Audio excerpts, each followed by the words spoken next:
Good evening. You are watching Truth TV News with me, Reward Fenhikbukli. We are transmitting live from our studios at the Heritage Christian College in Amasaman. In our headlines, Parliament approves 18.8 million euros loan for the purchase of 112 additional ambulances. Also,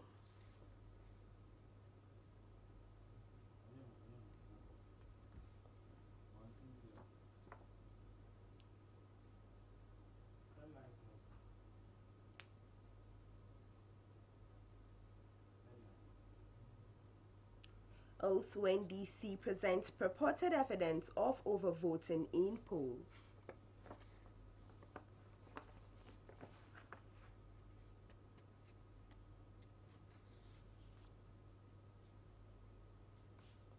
Later in business, Parliament passes Anti-Money Laundering Bill 2020.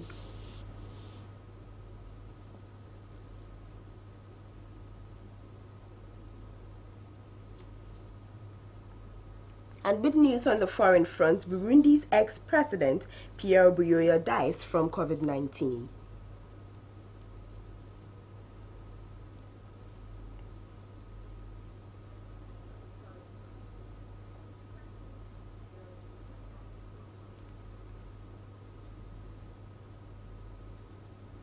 We have details of these and more coming up shortly.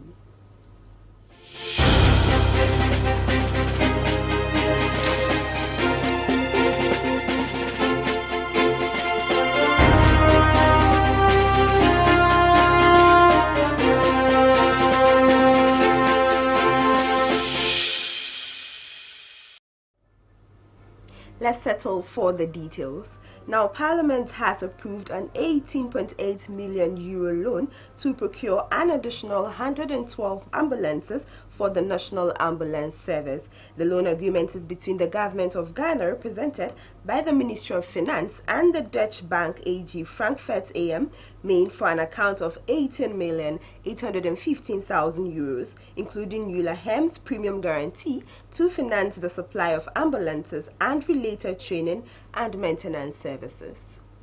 A report presented by the Finance Committee said the government, through the Ministry of Special Development Initiatives, procured and distributed 307 ambulances to augment the existing 50 ambulances across the country.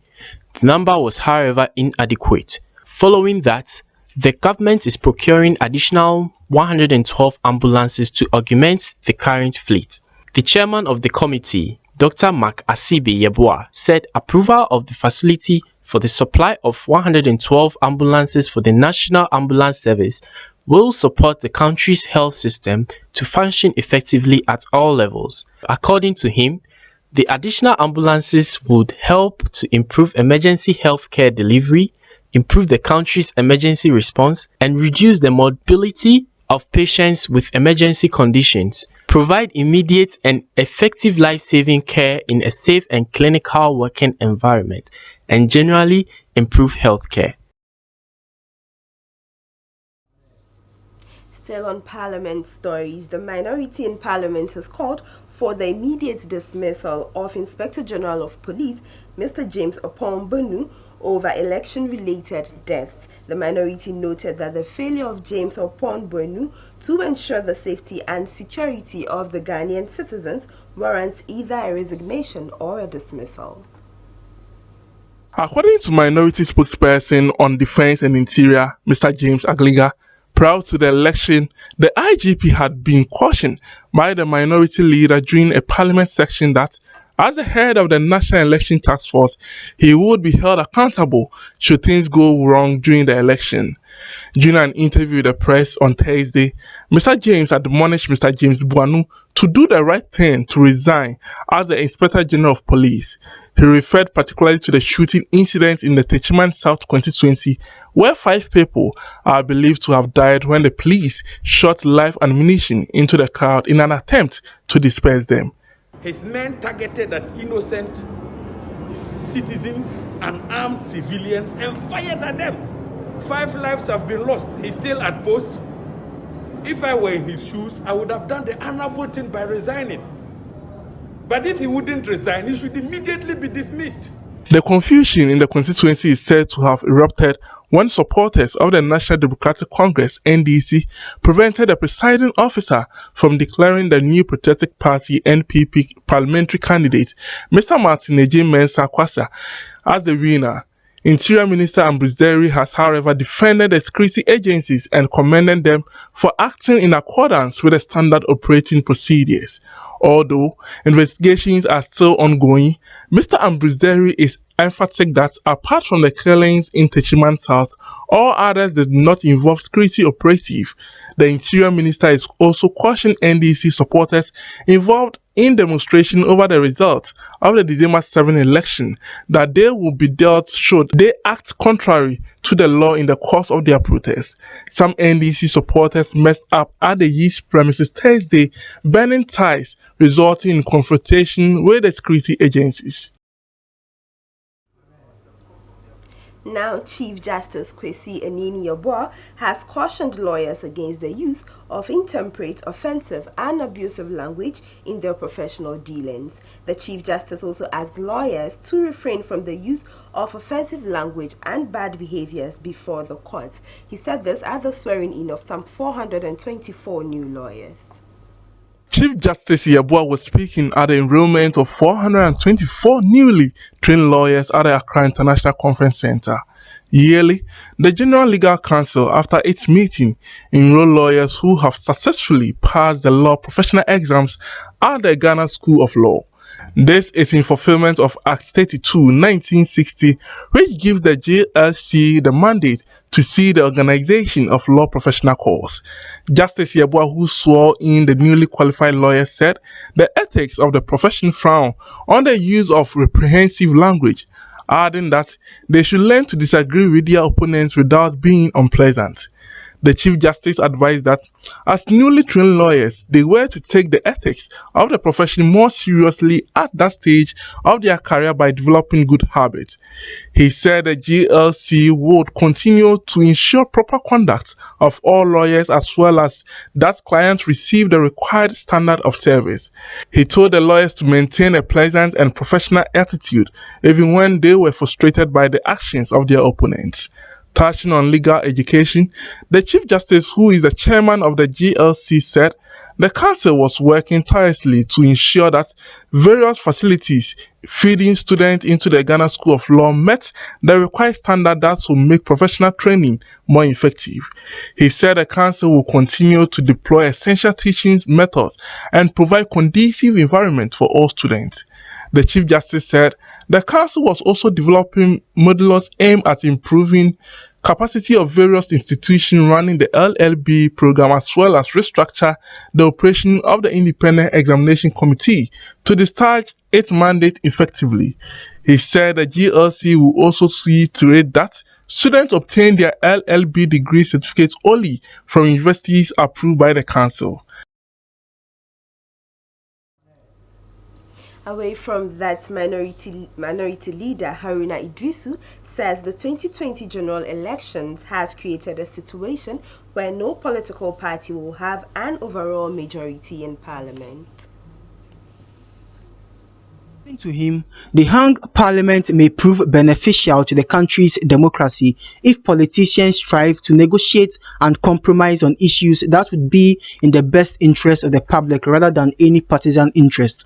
The Tamale South NP accused the New Patriotic Party NPP of employing tricks to steal Parliament's majority by preventing the NDC to seek redress regarding the collation of votes at Techiman South constituency. The NDC insists it won the Techiman South seat and has been demanding that the EC collates and recollate the vote to set the record straight. He stated that calls from the NDC for the statement of poll from the Techiman South constituency have largely fallen on deaf ears by the EC. Meanwhile, the National Democratic Congress, the NDC, has won the parliamentary seat in the Senate West constituency in the Bono East region by a slim margin of 16 votes. This according to the provisional results. Constituency is 26,407.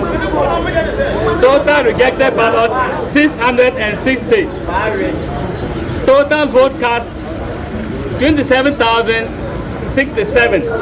So based on this note, And on my capacity as a returning officer for the constituency, I declare Kwame Kumasi Ampufu. There were a total of 26,407 valid votes cast with 660 rejected ballots. The counting was supervised by the Electoral Commission officials in the company of Dan Kweku Botwe of the NPP and NDC General Secretary Johnson Asiedu Nketia, among others. This slim margin of 16 votes brings the parliamentary seats to 137 apiece, with the NPP biased independent candidate making up a full house. Also, the National Democratic Congress has hinted that it will, in the next few weeks, use legitimate means to contest the parliamentary results of 5 constituencies. According to the party, results for Techiman South, Seshurioso, Zabzugu, Takwanzium and Esikado Ketan were illegally declared in favor of the New Patriotic Party (NPP).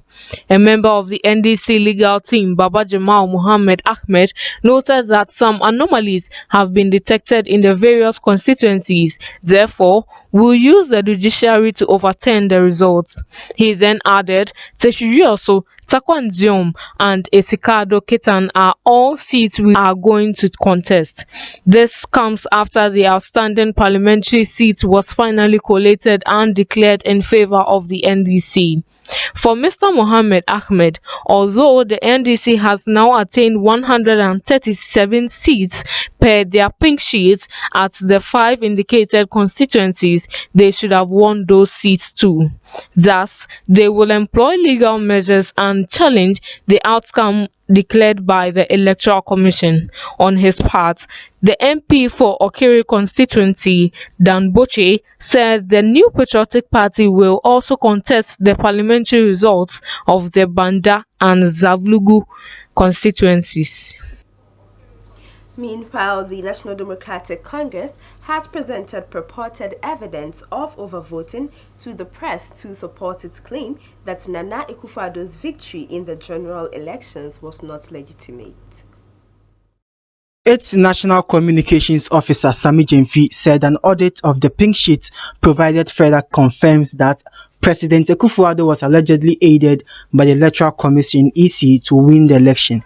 He said several ballot boxes in NPP strongholds were stuffed with thumb-printed ballot papers from the New Patriotic Party (NPP) presidential candidate. Mr. Jemfi described it as a naked thievery and cited a Sunyani West polling station at the SDA primary school where he says 468 ballots were issued and total vote cast were 466, but 49 persons were on the register in the polling station. Citing a separate example, he also noted that although 390 ballots were issued at the Methodist Primary School polling station at New Edubiase, 393 ballots were later found in the box. Last week, the NDC also presented what it calls evidence of rigging in the ongoing elections when it played videos of printed ballots purportedly meant to be used to stuff ballot boxes. It said the instances of alleged electoral malfeasance took place in the Greater Accra, Eastern, Central and Ashanti regions. The NDC flag bearer John Mahama believes an independent audit of the EC's election figures will be necessary to settle the tensions over the election results.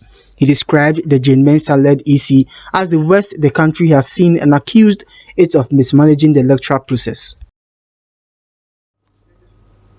Let's move to the camp of the NPP. Now, barely 2 weeks after the elections, the New Patriotic Party in the Sisala West constituency has indefinitely suspended 7 of its members over alleged misconducts. According to a letter cited by True TV News, the suspension are pending the final outcome of the disciplinary process, which have commenced against them on grounds of misconduct as petitioned by concerned party members. The affected members are former Upper West Regional Minister George Benson, immediate past District Chief Executive Muhammad Zakari Baku, Majid Limam, Howard Moon, Musa Habri, Buha Abed, and Hilda Yaya. They are alleged to have campaigned against the NPP and its parliamentary candidate for Sisala West, Navli Salifu, ahead of the 2020 polls. Mr. Benson was a minister under the Kufuor administration, while Mr. Zakaria Baku was sacked as the district chief executive for Sisala West on 29 September 2020. The suspension is in line with Article 3, Section 7(1) of the NPP Constitution, which states that a member may be suspended from membership of the party or holding an office in the party pending an inquiry into his or her conduct by a disciplinary committee. And that would be all for local stories. We will be back with some business news. Stay with us.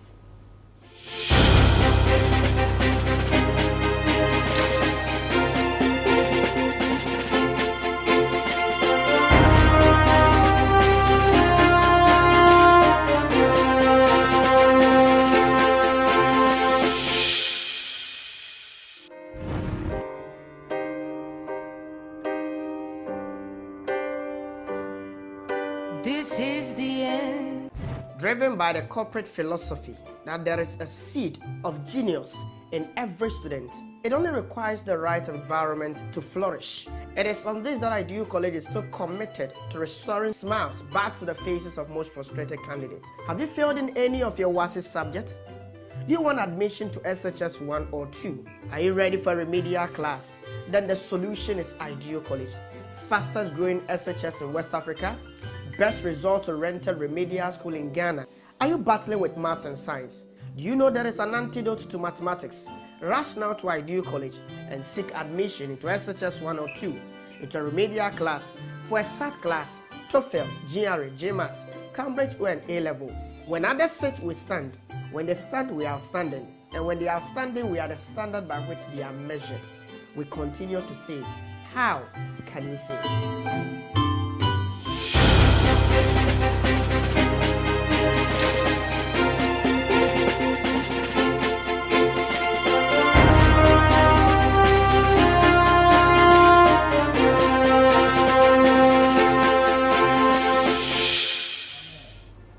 Let's settle for some business stories.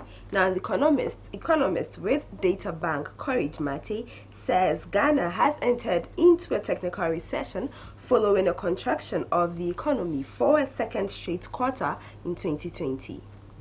Latest provisional figures released by the Ghana Statistical Service shows that the Ghanaian economy has contracted for the second straight quarter, with the value of goods and services produced in the third quarter of 2020 declining by 1.1% when compared to the value of goods and services produced in the same period in 2019.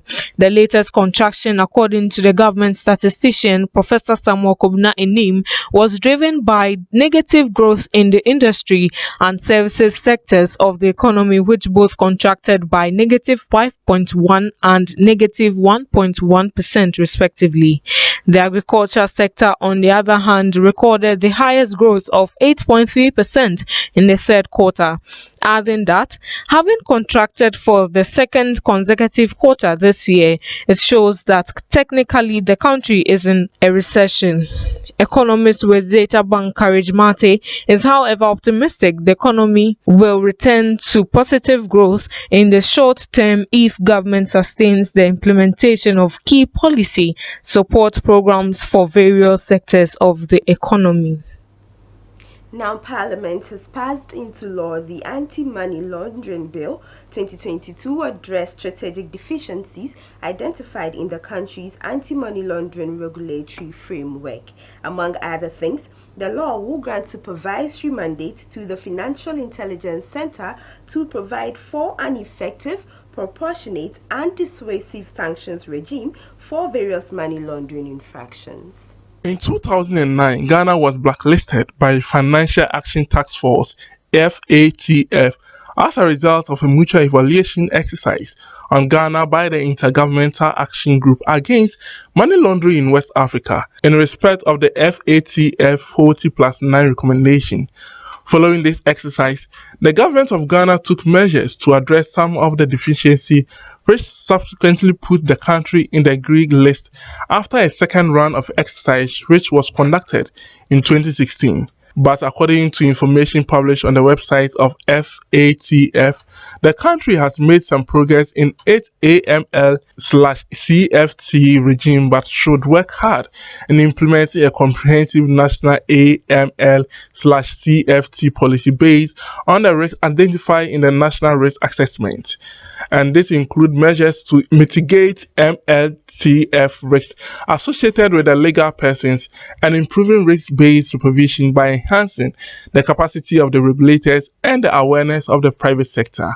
Notwithstanding that, the Anti-Money Laundering Bill will clearly designate an anti-money laundering and counter-financing of tourism supervisor for designated non-bank financial businesses and professions.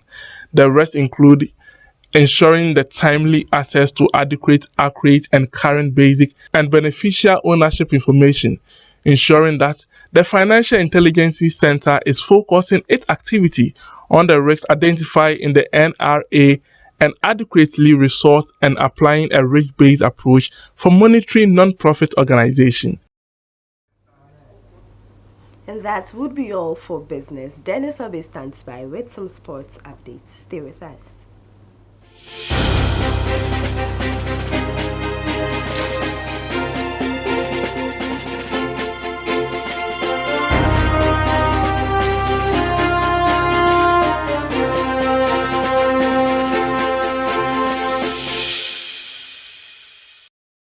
Hello, it is the Infitiasia promo. Oh yes, it's a Dominia Dream Hunting. Yes, my 500 Ghana cedis.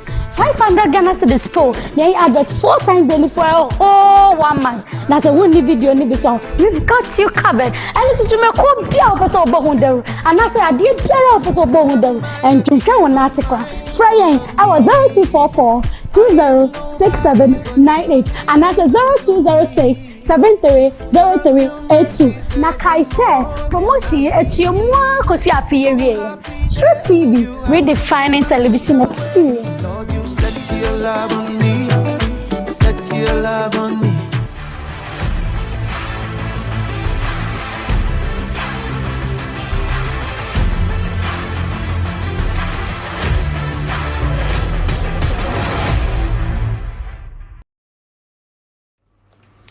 Good evening. It's time for some sports news on the news with me, Dennis Abe. Let's start off from the camp of Kumasi Asante Kotoko. And the Kumasi-based club have parted ways with their head coach first, as the former Black Stars